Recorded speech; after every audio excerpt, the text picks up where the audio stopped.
আসসালামু আলাইকুম। আশা করি সকলে খুব খুব ভালো আছেন। আমাদের পিকনিক 2025-এর, যেটা প্রতি বছর আমাদের এলাকার বড় ভাই, বন্ধু এবং ছোট ভাইরা একসাথে যাই। যেখানেই যাই আমরা নিজেরা নিজেদের মতো থাকতে পছন্দ করি। তাই এবার কলাগাছিয়ার চরে ভিড় থাকার কারণে আমরা নতুন একটা চরের খোঁজে চর তুফানিয়ার উদ্দেশ্যে রওনা করলাম। সকলে দোয়া করবেন আমাদের জন্য।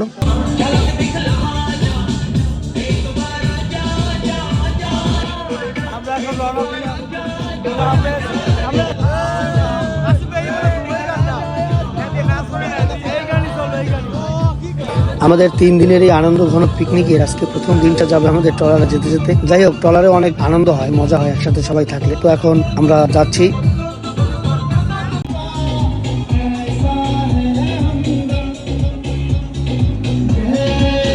এই 3 দিন 2 রাত থাকার জন্য আমাদেরকে কয়েকবেলা খাবার ওখানে খেতে হবে। তার জন্য পর্যাপ্ত পরিমাণে কলের পানি এবং রান্না করার পানি, এই ককশেলের ভিতরে হচ্ছে আপনার মাংস, মাছ যা যা আছে এগুলো সব নিয়ে নেওয়া হয়েছে, মশলা, এবং এখানে অন্যান্য যত সরঞ্জাম আমাদের দেখছেন সবগুলোই আমাদের এই 3 দিনে কাজে লাগবে। পেট্রোল লাগবে, আপনার যে লাইটিং জ্বালাতে ওখানে জেনারেটর, সকলের মাল সামানা এখানে রাখা হয়েছে। গ্যাসের চুলাটা আমরা নিছি শুধুমাত্র ট্রলারে রান্না করার। যাই হোক, আমরা এখন রান্না বসাই দেবো, কারণ আমাদের দুপুরের খাবারটা আমরা ট্রলারে বসেই খাবো।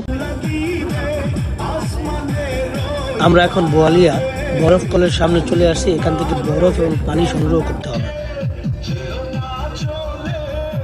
মাছ, মাংস, মশলা এগুলো সবকিছু তরতাজা রাখার জন্য বোয়ালিয়া থেকে বরফ নিয়ে নিলাম। তারপরে বরফ গুঁড়ো করে আমরা ককশেলের ভিতরে ভরে ফেলবো। এখান থেকে খাবার পানিটাও আমরা নিয়ে নিছিলাম, টোটাল 3 দিনের খাবার পানি। ভুনা খিচুড়ি বসানো হয়ে গেছে, এটা আমরা দুপুরে ট্রলারে বসেই খাবো।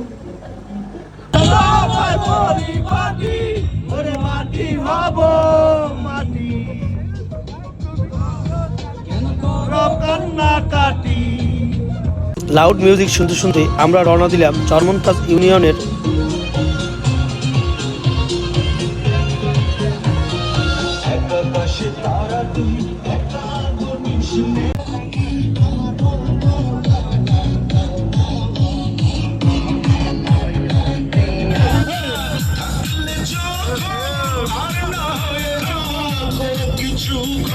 আমরা এখন চরমন্তাজ ইউনিয়নের চরমন্ডল লঞ্চ ঘাটে যাব। ওইখানে আমাদের এক মামা আসবে, আর আমরা দুপুরের খাবারটা ওইখানেই সেরে নেব।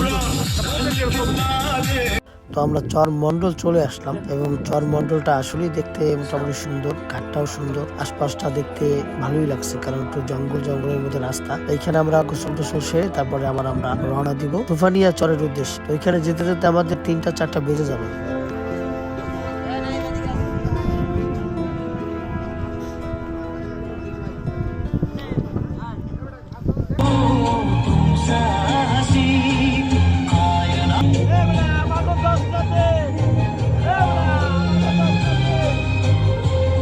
আমরা এমন জায়গায় ট্রলারটা রাখছি, ট্রলার ছাড়া আটকে গেছে, মালামাল নামাইতে পারি নাই। এখন দুইটা ভাই এই জায়গায় মাছ ধরে, তারা যে উপকার আমাকে করছে তাদের জন্য আসলে অনেক শুকরিয়া, এবং এই ভাই দুইজন অনেক উপকার করছে।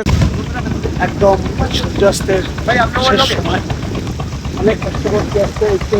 ভাইদের কাছে না থাকতো কেমনে যে আজকে মালামাল গুলো নিয়ে যাইতাম। আমাদের ট্রলার রাত্র 8টা 9টা ছাড়া নামার কোনো সুযোগ নাই।